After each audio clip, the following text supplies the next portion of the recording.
예, 안녕하십니까. 창세기 5장에 보면은 노아의 아버지 라멕이 이 아들의 이름을 노아로 지었습니다. 창세기 5장 29절에 이름을 노아라 하여 이르되 여호와께서 땅을 저주하심으로 수고롭게 일하는 우리를 이 아들이 아니하리라 하였더라. 노아의 아버지는 참으로 고달픈 인생을 살아가면서 자신의 아들이 수고롭게 고생하면서 살아가고 있는 자신들의 삶을 위로해 줄 수 있는 아들이 되었으면 하는 바람으로 아들의 이름을 노아로 지어주었습니다. 여러분들은 지금까지 인생을 살아오면서 자신의 삶에 위로함이 필요하다는 생각을 해본 적은 없습니까? 아마 위로가 필요한 날들이 많이 있었을 것입니다. 어린 자녀는 어린 자녀대로, 청년은 청년대로, 중년은 중년대로, 노년은 노년대로 위로가 필요한 시간들이 있었을 것입니다. 우리들의 인생은 위로가 절대적으로 필요합니다. 특히 어린 시절을 보내는 우리들의 자녀들에게 위로함이 필요합니다. 강하게 태어난 자녀들도 있지만 태어날 때부터 몸과 마음이 약하게 태어난 자녀들에게는 더욱더 부모님의 위로가 필요합니다.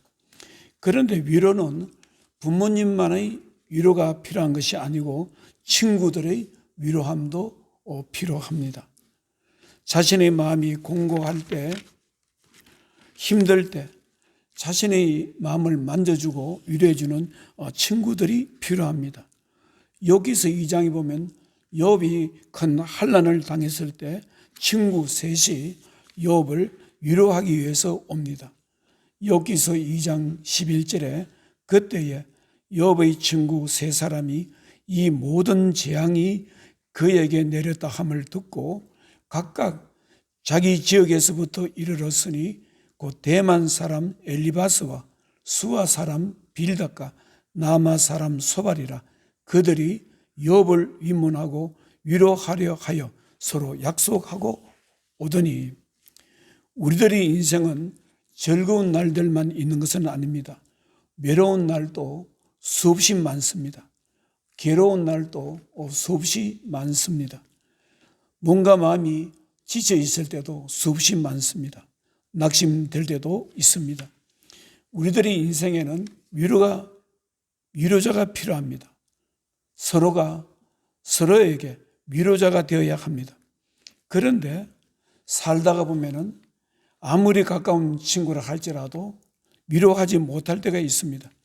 아무리 사랑하는 부모라 할지라도 전혀 위로할 수 없을 때가 있고, 아무리 사랑하는 사람이고 도와주고 싶은 사람일지라도 도와줄 수 없고 위로할 수 없을 때가 있습니다.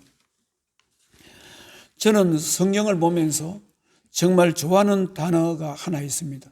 그 단어는 위로라는 단어입니다. 사랑하는 자녀가 삶에 지치고 힘들어할 때 하나님은 위로하시는 분이시다 는 말씀을 볼 때 저는 힘을 얻습니다.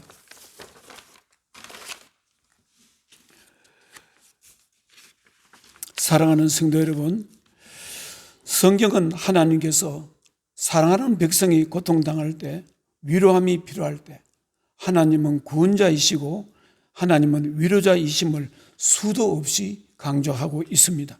특히 하나님 백성들이 삶의 터전을 잃어버리고 이방 민족의 박해 속에서 소망을 잃고 좌절과 낙심 속에 살아갈 때 하나님께서는 어떻게 하든지 위로의 말씀을 전하려고 애쓰시는 것을 볼 수 있습니다.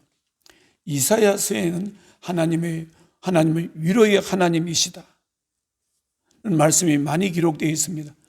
이사야서 40장 1절 너희의 하나님이 이르시되 너희는 위로하라, 내 백성을 위로하라. 이사야 41장 8절에 나의 종 이스라엘아, 내가 택한 야곱아, 나의 벗 아브라함의 자손아. 41장 9절, 내가 땅끝에서부터 너를 붙들며 땅 모퉁이에서부터 너를 부르고 내게 이르기를 너는 나의 종이라. 내가 너를 택하고 싫어하여 버리지 아니하였다 하였노라. 41장 10절에 두려워하지 말라. 내가 너와 함께 함이라. 놀라지 말라. 나는 내 하나님 됨이라. 내가 너를 구세게 하리라. 참으로 너를 도와주리라. 참으로 나의 어려운 오른손으로 너를 붙들리라. 이사야서를 보면은 하나님께서 힘들어하는 하나님 백성들을 얼마나 위로하려고 애쓰는지 모르는 것을 우리는 알 수 있습니다. 예수님께서도 깊은 슬픔 속에 있을 때, 하나님 백성이 있을 때 위로자라고 말씀하고 있습니다. 마태복음 5장 4절에 애통하는 자는 복이 있나니 그들이 위로를 받을 것이며, 하나님의 백성들은 삶이 공고하고 힘들 때 정말 잊지 말고 기억해야 될 말씀은 하나님은 위로자이십니다. 입니다. 그래서 삶이 힘들고 어려울수록 하나님은 구원자이시고 위로자이심을 믿고 믿음을 끝까지 붙들고 흔들리지 않는 믿음을 가져야 된다고 성경은 강조하고 있습니다. 오늘 말씀은 고린도후서 1장입니다. 사도 바울은 하나님은 위로자이시다고 말씀하고 있습니다. 고린도후서 1장 3절에 찬송하리로다. 그는 우리 주 예수 그리스도의 하나님이시요 자비의 아버지시요 모든 위로의 하나님이시며, 4절 우리의 모든 환난 중에서 우리를 위로하사 우리로 하여금 하나님께 받는 위로로서 모든 환난 중에 있는 자들을 능히 위로하게 하시는 이시로다. 사도 바울은 고린도 교회에 편지를 쓰면서 자신들이 일행이 큰 환난을 당했지만 자신들의 힘으로는 어떻게 해볼 수 없는 고난이었다고 말씀을 하고 있습니다. 고린도후서 1장 8절에 형제들아, 우리가 아시아에서 당한 환난을 너희가 모르기를 원하지 아니하노니 힘에 겹도록 심한 고난을 당하여 살 소망까지 끊어지고. 사도 바울 일행은 환난을 당했는데, 힘에 겹도록 심한 고난을 당했는데 살 소망까지 잃어버렸지만 자신들이 할 수 있는, 해결할 수 있는 힘은 아무것도 없었다, 이렇게 말씀합니다.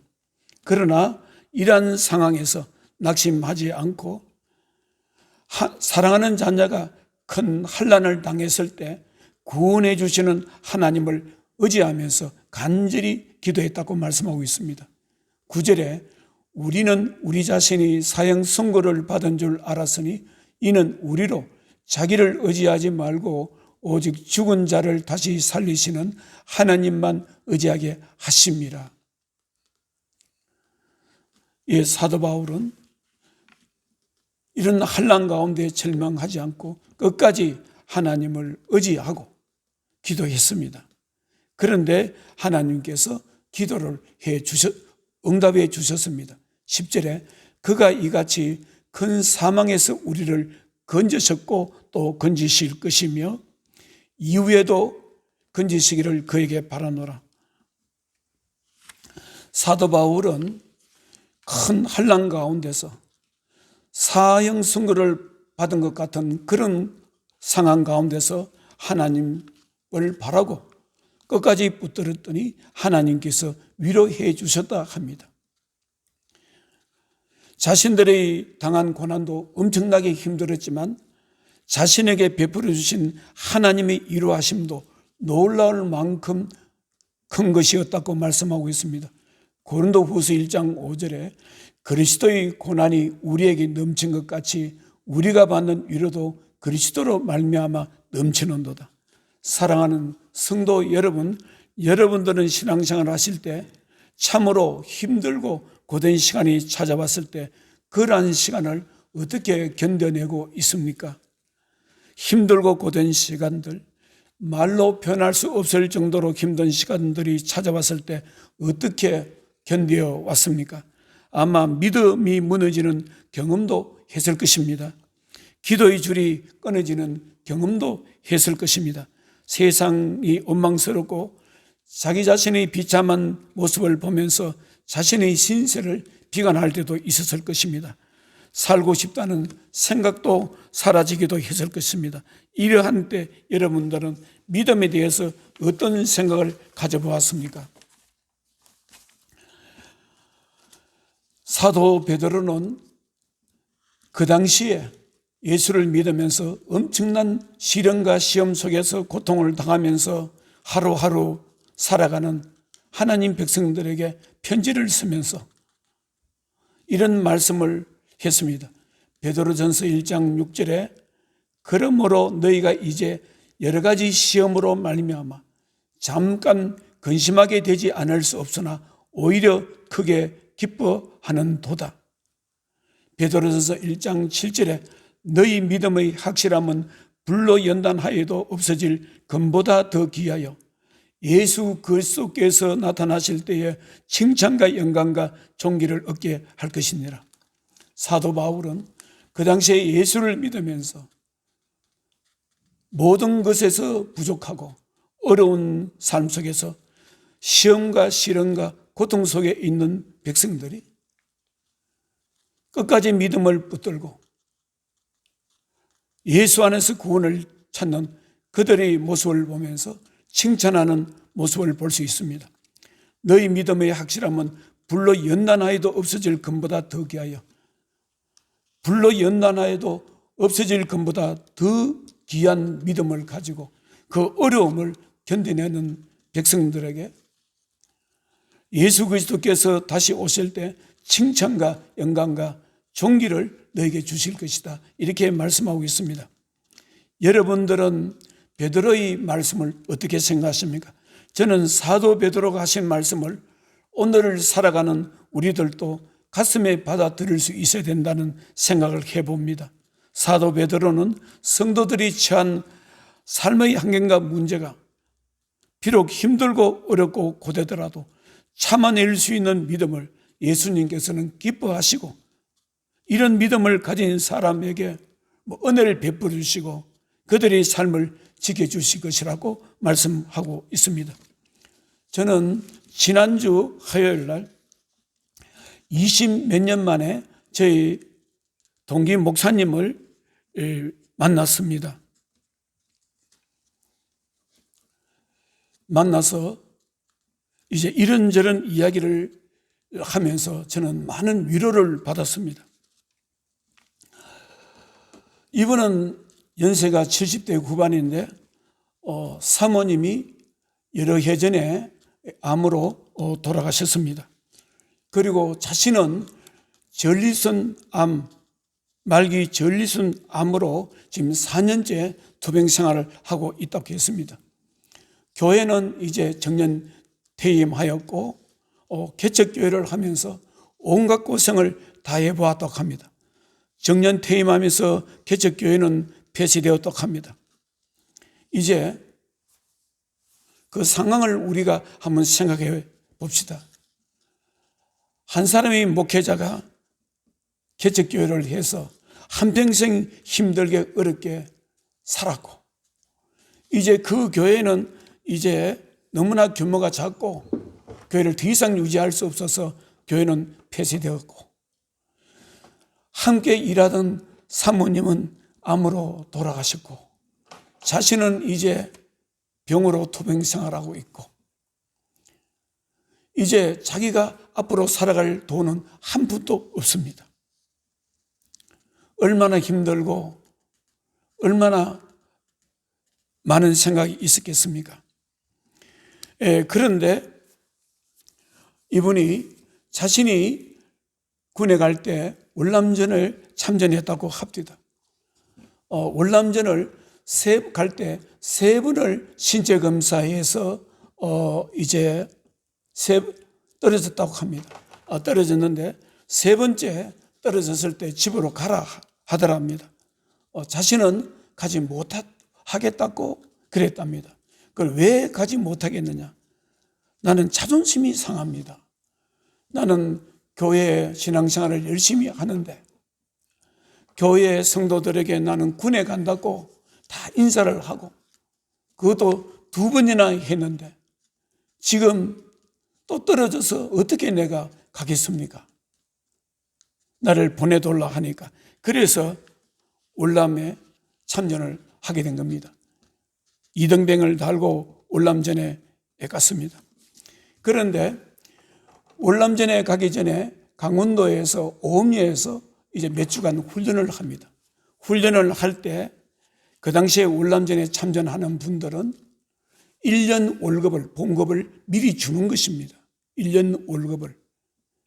그 봉급을 받아서 11조를 떼서 그 11조는 자기가 다니는 모교에 보내고 나머지 돈을 가지고 이제 훈련장 가까이에 있는 조그마한 시골 교회를 갔다고 합니다. 밤 늦었는데 저녁에 예배를 드렸는데 불빛은 침침하고 거기서 여자 사역자, 아마 여자 전도사님이시겠지요. 예배를 인도하는데 예배를 드리고 여자 전도사님에게 11조를 뺀 1년치 그 많은 헌금을 드렸답니다. 드리면서 그분에게 내가 월남전에 간다고 나를 위해서 기도를 해 주십시오 했습니다. 그런데 월남에 이제 갔습니다. 월남은 죽기도 하는 사람들이 많고 중상을 당하는 사람도 많습니다. 그런데 하나님 은혜 가운데서 사람들 힘들 때 만나게 하셨고 그분들이 도움으로 아주 건강한 모습으로 그것도 월남도 8개월인가 더 연장을 해서 그렇게 근무하고 오셨습니다. 그런데 월남전이 갔던 것이 자기가 앞으로 살아가는 생계 수단이 될 줄은 몰란 것입니다. 전립선 암이 걸리고 이제 수술을 하면서 이제 알게 된 사실은 월남전에 참여한 사람들, 국가유공자들, 그 고위업체 통해서 이 보상을 받을 수 있다는 겁니다. 지원을 받을 수 있다는 것입니다. 그래서 이제 대전 보훈처에서 이제 그 매달 이제 그 지원금이 나오는 것입니다. 그 지원금을 받고 그 지원금이 자기가 지금까지 목회하면서 한 번도 받아보지 못했던 그런 돈이었답니다. 한 200만 원이 조금 넘는가 그런 돈이었답니다. 자기는 한 번도 그런 돈을 교회에서 받아보지 못했다는 것입니다. 자식들은 다 출가하고 사랑하는 아내는 떠나고 이제 병은 들었고 집에서 이제 혼자 쓸쓸하게 외롭게 살아가는데 자기가 앞으로 어떤 생활은 어떻게 될 것인가 그런 고민 가운데 월남전을 갔다는 것, 자기가 그 당시에 안 가도 되는데 나를 보내달라고 억지로 갔고 그런 가운데 그것이 계기가 되어서 이제 남은 생애에 이제 국가유공자로서 보조금을 받을 수 있어서 이제 경제적에서 자유함을 얻었다 이 말입니다. 자녀들은 다 출가하고 혼자 있으면서 그 돈을 가지고 있으면서 어려운 분들을 또 목회자들을 도와주는 모양입니다.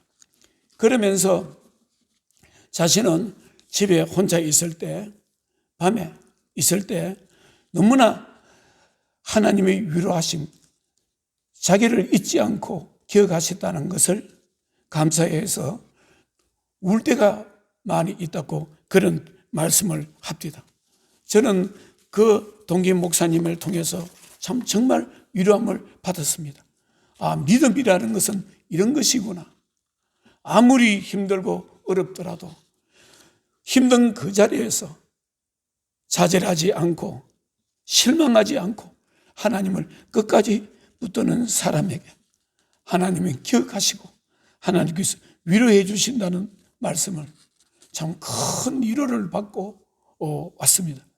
사랑하는 성도 여러분, 하나님은 신실한 백성들, 아무리 삶이 힘들고 고되더라도 끝까지 하나님을 바라보는 성도들에게는 어떤 모습으로든지 위로해 주시는 분이라는 것을 우리들은 기억해야 됩니다.